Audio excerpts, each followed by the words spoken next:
Important showings from Hyundai here at the Auto Expo, and let's talk about it some more with Mr. Rakesh Srivastav, who's joining us. It's good to see you, and thanks for coming out to our studio here.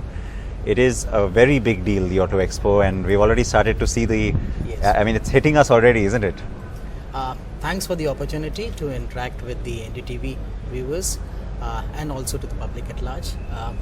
We are happy to say that yes, in the 12th Auto Expo, right, the theme that we are presenting is the Experience Hyundai theme. And this is being presented right through 12 zones, 17 products and concepts are on a display. The entire theme is worked on 3 pillars. The first pillar is design and safety, the second pillar is future technology, and the third pillar is digitalization. And today we also unveiled the performance premium SUV, the Hyundai Tucson, which is the global product of ours. And we are fortunate to bring this product, right, and happy to bring this product to Indian market. What's the launch schedule now looking like for the year, for the Tucson and then, of course, other products? Currently, when we look at it, as far as Hyundai is concerned, we have 10 products. 5 are compact cars, 3 are sedans, and 2 is basically the SUVs. Santa Fe is a premium SUV, and the compact SUV is the Hyundai Creta, the perfect SUV, which was launched last year. What we have seen is, over a period of time, when we brought in the Santa Fe and the kind of inputs that we picked up from the marketplace, from the media, that the market is actually moving towards SUVs. India is a large country in terms of geography. The population of 1.3 billion also presents a huge potential. The needs are very, very diverse. The road infrastructure is very challenging in terms of quality, in terms of size, in terms of reach. So Indian customers are actually showing an increased preference towards SUV. In the stronger economies, developed economies, the customers took the route of moving from compact to sedan to multi-purpose vehicle, MPVs, and then to SUVs. But the trend that we are seeing in the emerging economies like Brazil, Russia, China, and in India, customers are moving from compact to sedan, but are skipping the MPV at some stage, right, and moving towards the SUV. It's more aspirational. One of the reasons could be is that the compact SUVs came in as a segment, which was not there earlier. Second thing exactly is that in between the MPV and the SUV, the SUVs are considered to be more aspirational, as you said so, and more towards meeting individual needs than large needs in terms of being more towards commercial side, etc. around. So there is an increased preference. We had brought the Santa Fe earlier, and based on the inputs, then we saw that there was an open opportunity and a big opportunity, and the market was maturing for a compact SUV. There's room Hyundai for made the strong initiative of Hyundai Creta, and when we brought in the Hyundai Creta, we're happy to say that yes, the kind of response, overwhelming response, 6 months, 90,000 bookings. Yeah, we can't just call it a hit anymore. Yes. It's bigger than a hit. Yes, bigger than a hit, and happy to say that even NDTV, right, awarded it as the SUV of the year. So thankful to NDTV, the jury, that it was able to identify and appreciate it. In fact, Hyundai Creta went on to become also the Indian Car of the Year, 3 successive ICOTYs to Hyundai brands. And with the kind of appreciation and the acceptance and the kind of feedback that we got, we also observed something in the SUV market, is that there is an open space above Creta, a white space, and there is also a white space below Creta. So to fill up the white space above Creta, where affordability is not a very big challenge, right, because customers do have the money and they are looking for product And they want a options, premium product. Yeah. So that is where Hyundai Tucson is being brought in. It is a global SUV of ours and a performance premium SUV, and we will be launching this product this year. The product specifications and price positioning, right, would be communicated as part of the communication strategy. But what we see is Hyundai Creta's the price positioning stretches from 9 lakhs to almost 16.5, 17 lakhs, and Santa Fe moves over from 24 to 30 lakhs. So there is a space, and we believe that we have the technology and we have the right product, the Hyundai Tucson, to meet the customer's aspiration. There is already a lot of people asking about it, I know, and there was already a knowledge that it's coming, and now that it's been unveiled here, you'll be inundated with when are you launching it questions. I mean, not just from us, but even from potential customers. Yes, there has been an increased inquiry levels, right, at our dealerships, right, and also from the media friends, from the public at large, right, in terms of our websites, hits coming in terms of feedbacks, asking for the product. So and when you yes, say this year, sooner or later, that's basically this will where be I'm this going. year. I think surprise is part of Hyundai's DNA, right? Right.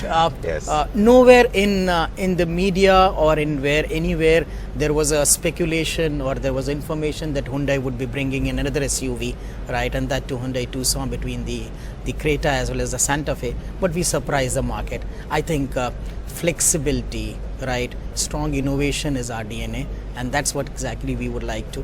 Yes, what we have also observed is that below Creta, right, there is also a white space for an SUV, but that market is yet to mature in terms of volumes. What we believe is that that market would mature in couple of years. So for that, we have already brought in a concept car, HND 14, which is going to be the entry SUV or the small SUV. That will then fulfill the entire product range So that or you'll the have product something, requirement. yeah. So we will have what we call exactly is 4 SUVs, entry or small SUV, the HND 14, which is at the concept stage right now, followed by the Creta, then the Tucson, and then the Santa Fe.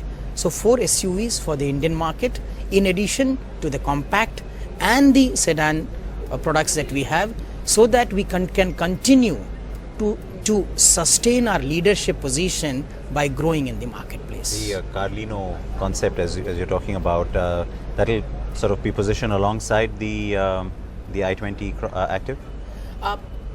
At present, as we said, is that we are continuously working towards meeting the customer's expectations and requirements. We had introduced a sports style vehicle, which is basically the i20 Active. And with the It's a kind of, crossover. It's it's a anyway not crossover, a- so it's a yeah. sports style vehicle.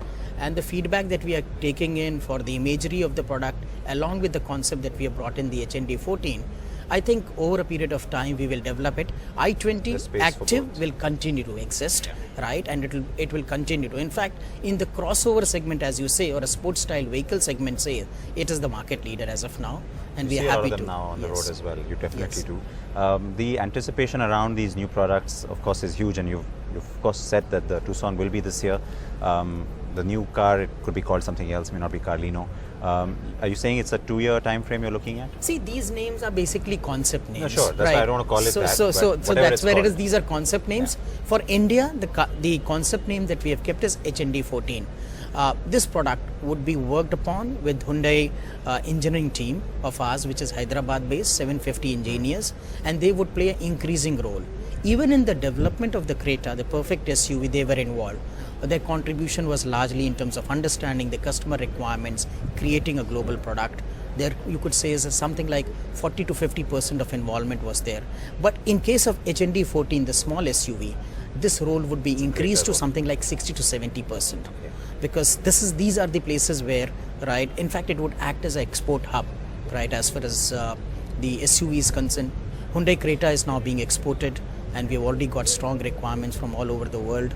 But then I think as we develop our product lineup, this would go into that direction. So let's look at it as far as this is concerned.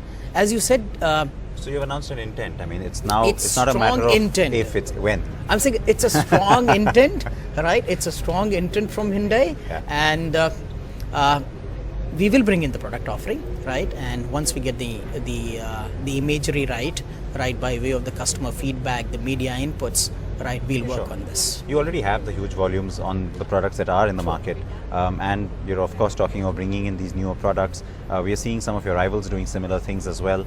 Do you see a bit of a shift from either a compact hatch kind of a car or even a compact sedan kind of a car, where the volumes lie today, towards more volumes coming from SUVs of various shapes and sizes, or will they just sort of coexist? See, what we are seeing exactly is that if you have to grow in India, right, I think one of the key requirements or key I think part of the DNA of any company has to be flexibility. Indian customers are evolving, and the speed of change is phenomenal, right? A couple of years back, everyone was thinking MPV would be the way, but then it has changed. That's evaporated. SUV is the way, Yes. right? And that is where they are moving forward. In such a situation, when you look at it exactly, is that even when we launched the Hyundai Creta, it came over as a disruptive product. It picked up customers from premium hatchback.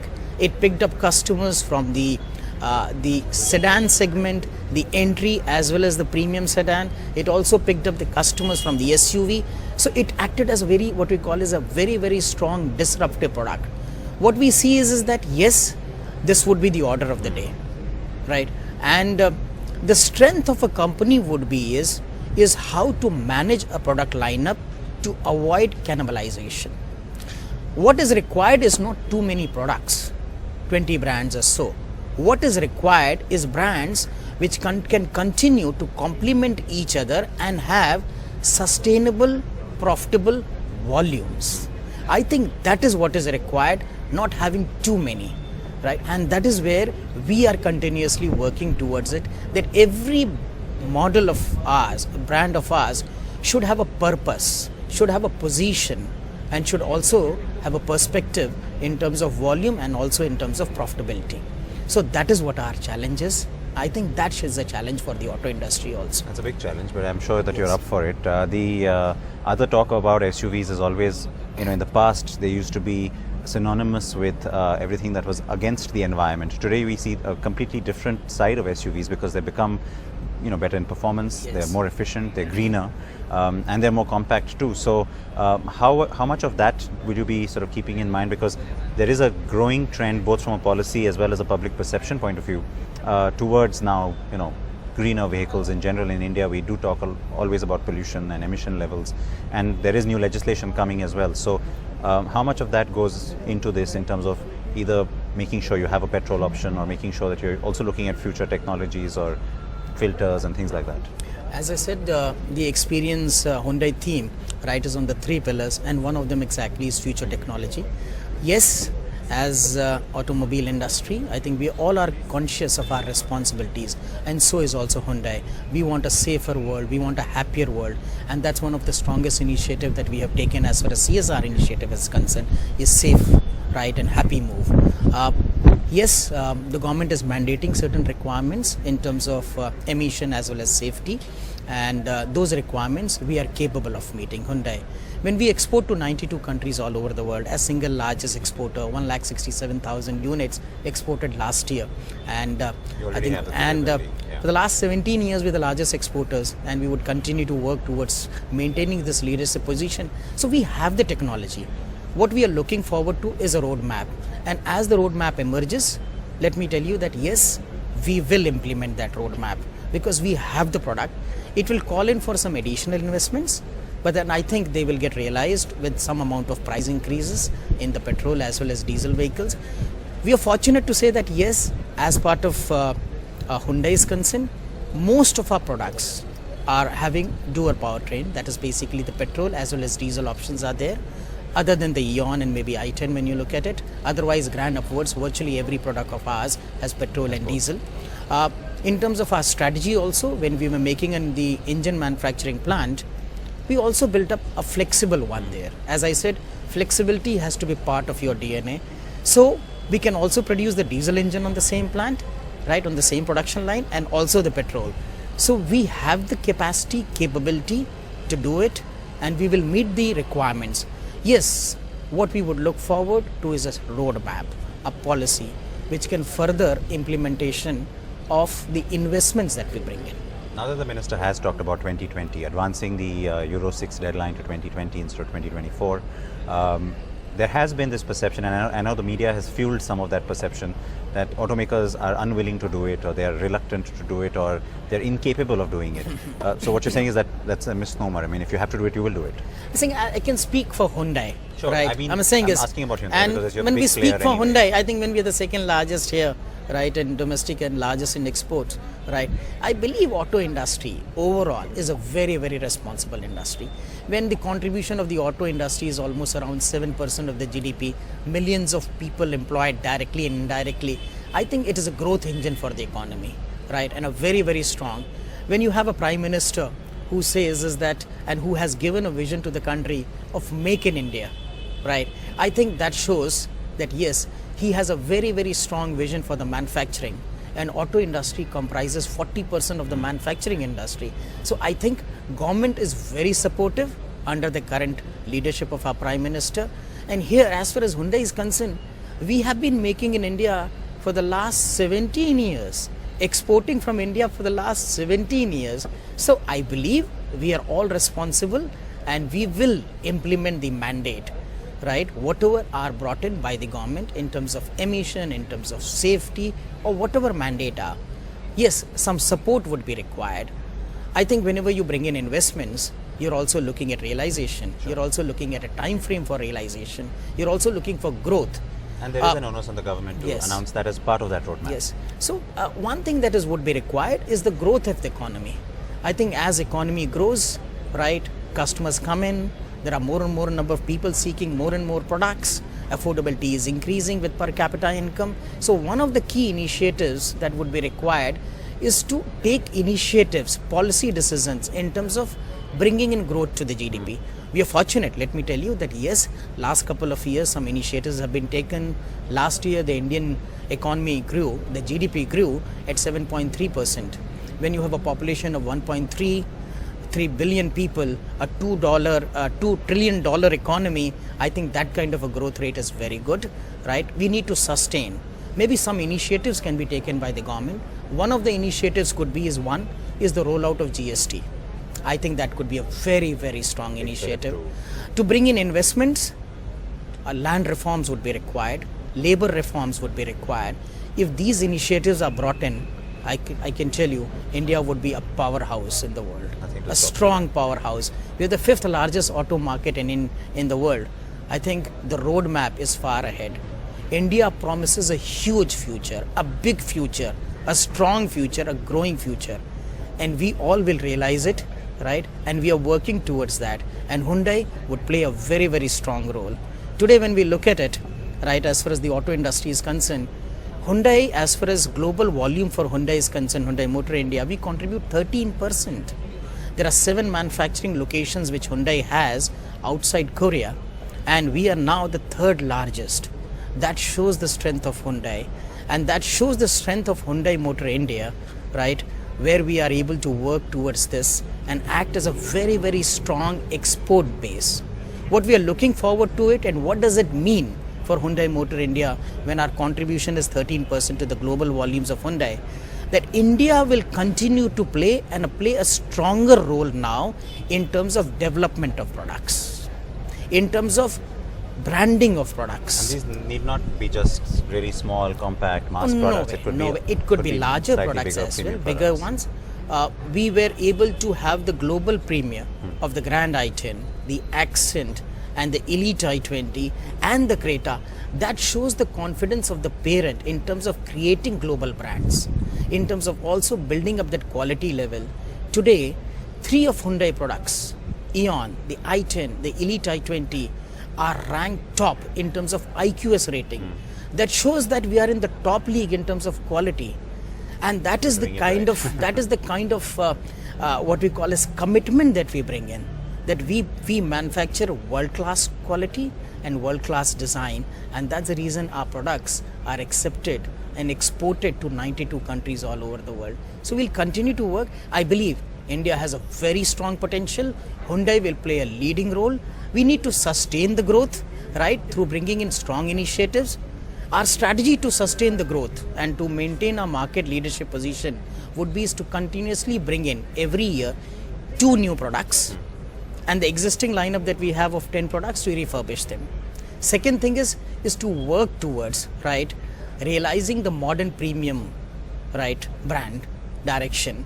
And that is what we would like to communicate and realize it through the customer, through the test drives, through improving our infrastructure of our channel partners, and finally to be the most beloved company in India.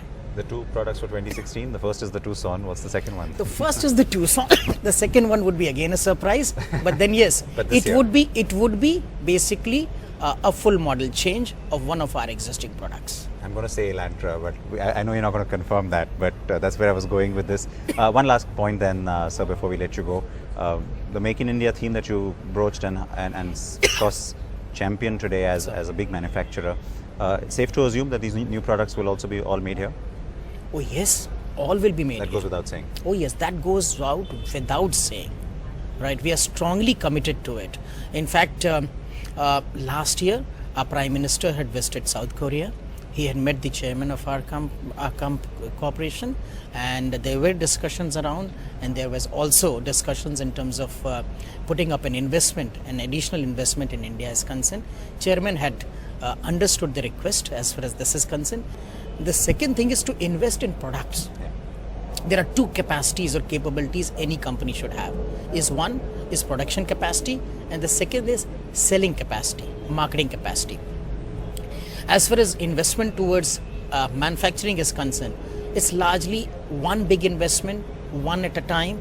But in terms of increasing selling capacity, you need to take a lot of strong decisions. One, first have a full product range. Second thing, have that product range aspirational. Third part is have a channel to do it. Fourth is to work towards, right, having a growth strategy by way of revisiting the product and the channel partners, etc. And also that increasing takes your time. penetration. Yes. I mean, expanding that network. Yes. So that requires a lot of time. That is because investments in terms of production capacity can be brought in a time frame of 2 years. The last plant that we had put up was in 18 months. Yeah, With the technology moving, it can come in 14 months. But this year, will you focus on expanding the network as well? Is that going to be? We will be. Or will we you will just be consolidate? expanding. We have currently 450 odd dealerships. We are increasing our footprint. Right. What we are seeing is the metro markets and the state capitals are seeing saturation. Right, in terms of growth. Right, the growth level is actually getting held up at a particular point.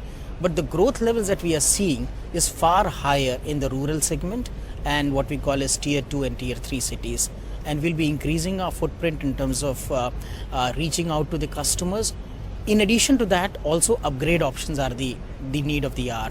When you have a strong portfolio which stresses from 3 lakh to 30 lakhs, right, and you would want, right, to your customers to experience the entire product portfolio, H Promise as a brand, which is basically our pre-owned car brand, right, is one of the strong strategic tool. On that this year. In addition to that, we are also increasing our footprint and reach to rural sales outlets. Currently, we have 320 numbers of them. 11% of our sales actually come in through these rural sales outlets. Substantial. So we are making strong initiative in terms of increasing our selling capacity, and we would be continuously working towards being the most beloved company in India. Busy year, that's for sure. I don't think that's a surprise to any of us, but thank you for taking out the time today. And best of luck with the rest of the expo and the rest of the year. Thank you for speaking to us. Thank you. Thank you.